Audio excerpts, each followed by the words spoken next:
നിങ്ങൾ പ്രാർത്ഥിക്കുന്ന പൂജാമുറിയാണോ? ഇത് ക്ഷേത്രമാണോ അതോ? ക്ഷേത്രമാണ്. ആൾക്കാരൊക്കെ ഒന്ന് തൊഴാറുണ്ടോ? കാണിച്ച് കുപ്പി കാണിച്ച്. ക്ഷേത്രത്തിലെ വിഗ്രഹങ്ങൾക്കും ഫോട്ടോകൾക്കും ഇടയിലാണ് മദ്യക്കുപ്പികൾ സൂക്ഷിച്ചിരുന്നത്. ചരിത്രത്തിൽ ആദ്യമായിട്ടാണ് ആരാധനയും മദ്യ കച്ചവടവും കൂടെ ഒരുമിച്ച് നടന്നത്.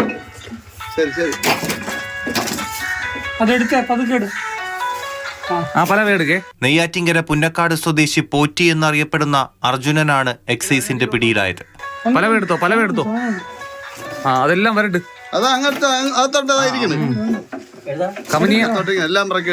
മദ്യം ശേഖരിച്ചു വെച്ച് ആവശ്യക്കാർക്ക് എത്തിച്ചു കൊടുക്കുന്നയാളാണ് പിടിയിലായ അർജുനൻ.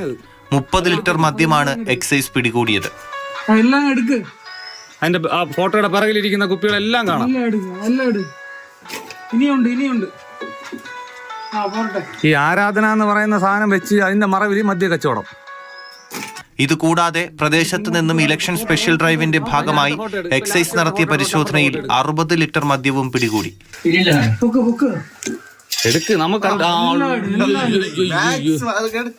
നീ ഇതെന്തോ നീ പറയണത്? നീ നമ്മളെ പൊട്ടം കളിപ്പിക്കല്ലേ. മാതൃഭൂമി ന്യൂസ്, തിരുവനന്തപുരം.